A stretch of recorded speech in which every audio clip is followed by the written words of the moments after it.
परिचय। पिताजी, ये पार्क तो बहुत ही सुंदर है।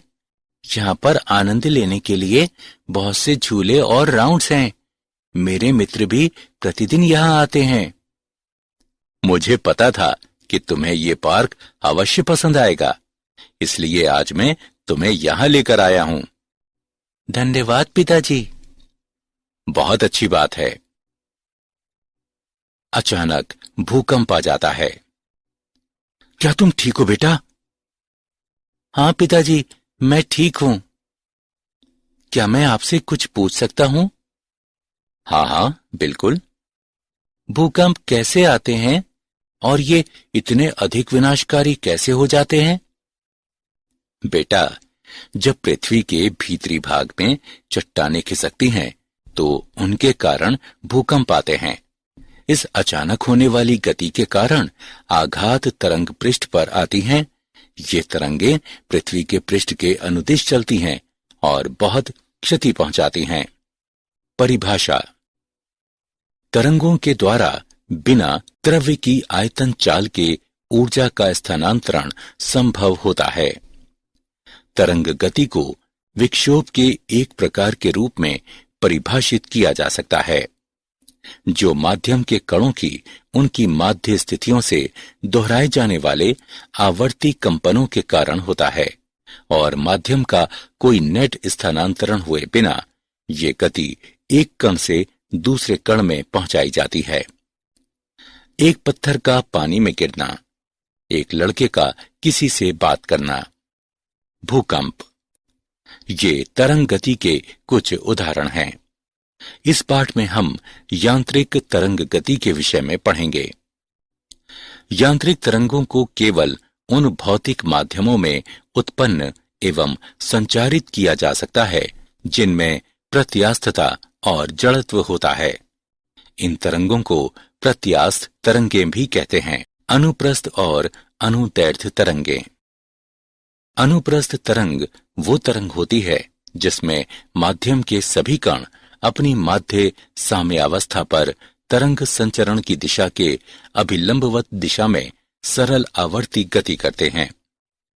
अनुदैर्ध्य तरंग गति वो तरंग गति होती है जिसमें माध्यम के पृथक कण तरंग संचरण की दिशा के अनुदिश अपनी माध्य स्थितियों पर सरल आवर्त गति करते हैं।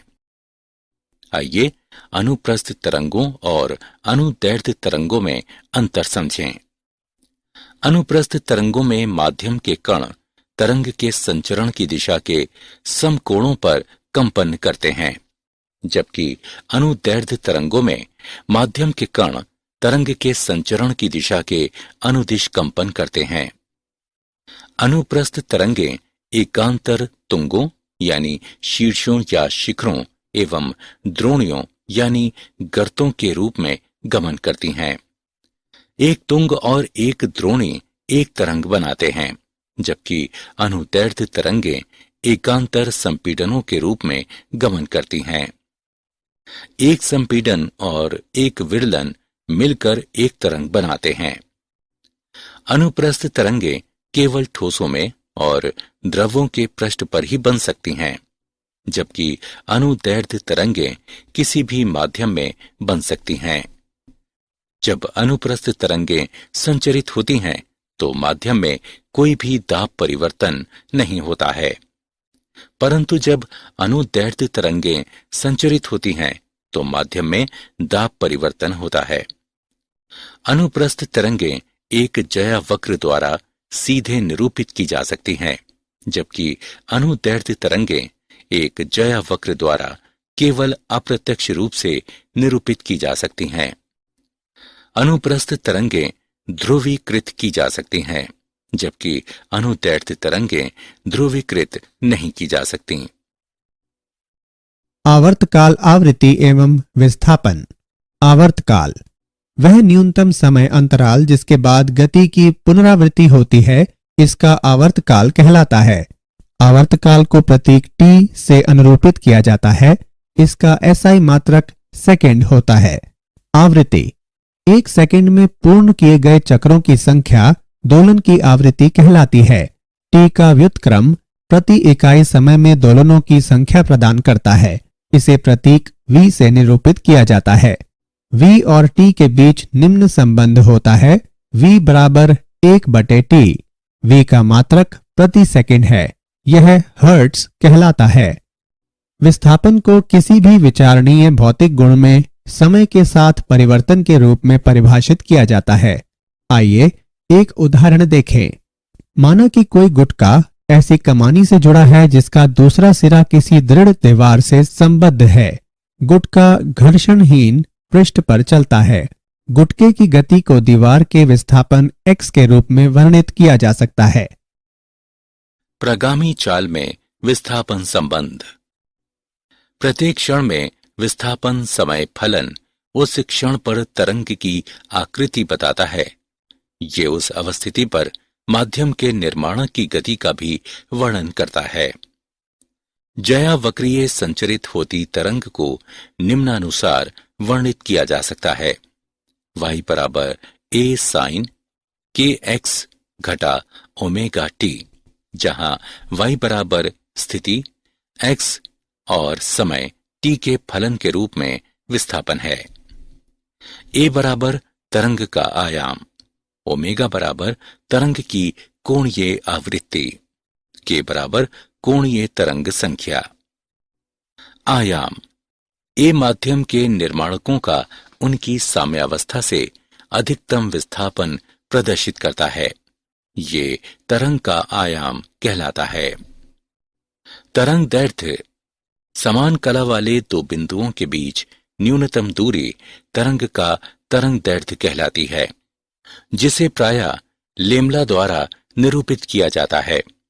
सरलता के लिए हम कह सकते हैं कि किसी तरंग में दो क्रमिक तुंगों या द्रोणियों के बीच की दूरी तरंग दैर्घ्य होती है।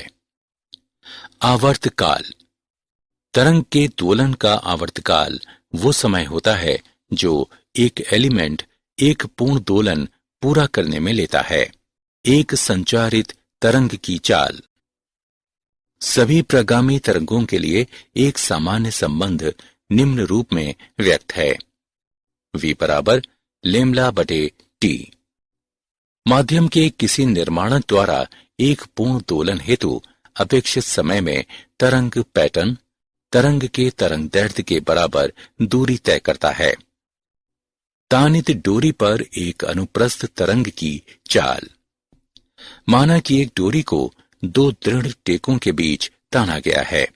यदि डोरी को चुटकी से खींचते हुए थोड़ा विस्थापित किया जाता है तो डोरी की लंबाई के अनुदिश एक निश्चित वेग के साथ एक उभार संचरण करता है। उभार के संचारण का वेग डोरी के तनाव और द्रव्यमान प्रति इकाई लंबाई पर निर्भर करता है। तानित डोरी पर संचरण करने वाले विक्षोभ का वेग निम्नानुसार व्यक्त है। c बराबर वर्गमूल t बटे म्यू, जहां t बराबर डोरी में तनाव, म्यू बराबर द्रव्यमान प्रति इकाई लंबाई। अब एक सिरे पर स्थिर की गई डोरी के दूसरे सिरे पर एक भार लटकाते हुए इसे तानित किया जाता है। डोरी में तनाव डोरी के प्रत्यस्थता गुण और जड़त्व से संबंधित है। तानित करने पर वेग निम्न रूप में व्यक्त होता है। c बराबर वर्गमूल t बटे पाई r वर्ग रो, जहां r बराबर डोरी की त्रिज्या, रो बराबर सामग्री का घनत्व। एक अनुदैर्घ्य तरंग की चाल। एक अनुदैर्घ्य तरंग के संचरण का वेग माध्यम की प्रत्यास्थता तथा घनत्व पर निर्भर करता है। तरंग वेग बराबर वर्गमूल प्रत्यास्थ मॉडुलस बटे घनत्व।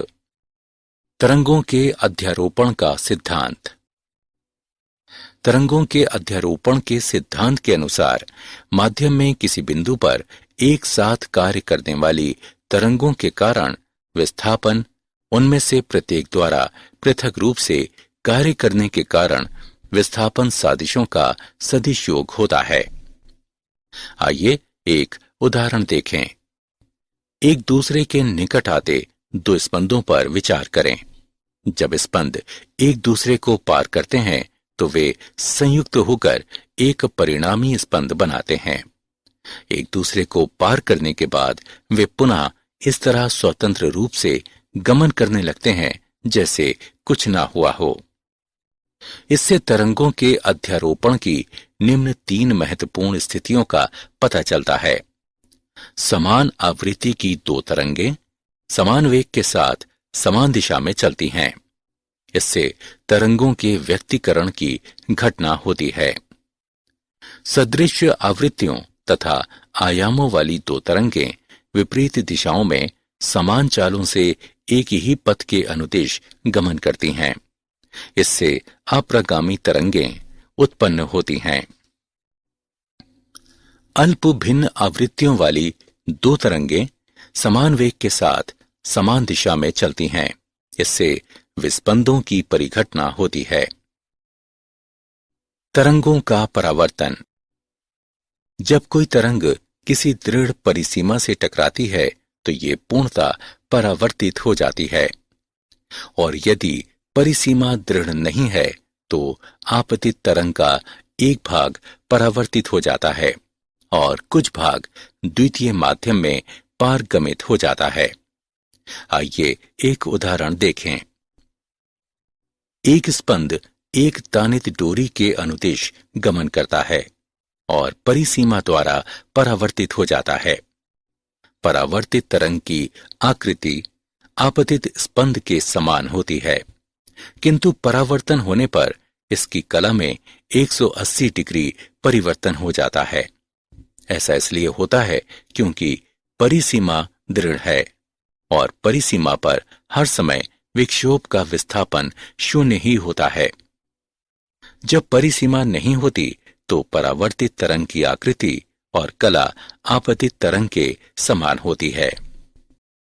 स्थैतिक अप्रगामी तरंगें।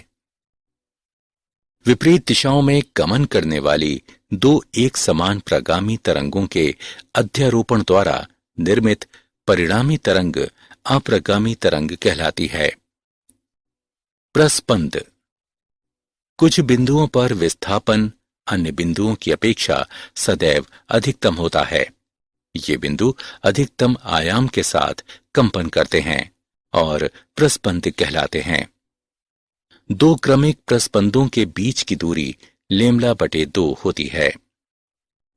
निस्पंद। कुछ बिंदुओं पर विस्थापन सदैव शून्य होता है। ये बिंदु जो सदैव स्थैतिक रहते हैं निस्पंद कहलाते हैं। 2 क्रमिक निस्पंदों के बीच की दूरी λ/2 होती है। ये प्रेक्षित किया गया है कि एक निस्पंद और निकटस्थ प्रस्पंद के बीच की दूरी λ/4 होती है। सारांश। आइए हमने जो कुछ सीखा है उसे संक्षेप में दोहराएं। तरंग गति को विक्षोभ के एक प्रकार के रूप में परिभाषित किया जा सकता है जो माध्यम के कणों की उनकी माध्य स्थितियों से दोहराए जाने वाले आवर्ती कंपनों के कारण होता है। अनुप्रस्थ तरंग वो तरंग होती है जिसमें माध्यम के सभी कण अपनी माध्य साम्यावस्था पर तरंग संचरण की दिशा के अभिलंबवत दिशा में सरल आवर्ती गति करते हैं। अनुदैर्ध्य तरंग गति वह तरंग गति होती है जिसमें माध्यम के पृथक कण तरंग संचरण की दिशा के अनुदिश अपनी माध्य स्थितियों पर सरल आवर्त गति करते हैं। तरंग दैर्ध्य। समान कला वाले 2 बिंदुओं के बीच न्यूनतम दूरी तरंग का तरंग दैर्ध्य कहलाती है। एक अनुदैर्ध्य तरंग के संचरण का वेग माध्यम की प्रत्यास्थता तथा घनत्व पर निर्भर करता है। माध्यम में किसी बिंदु पर एक साथ कार्य करने वाली तरंगों के कारण विस्थापन उनमें से प्रत्येक द्वारा पृथक रूप से कार्य करने के कारण विस्थापन सादिशों का सदिश योग होता है। विपरीत दिशाओं में गमन करने वाली 2 एक समान प्रगामी तरंगों के अध्यारोपण द्वारा निर्मित परिणामी तरंग अप्रगामी तरंग कहलाती है।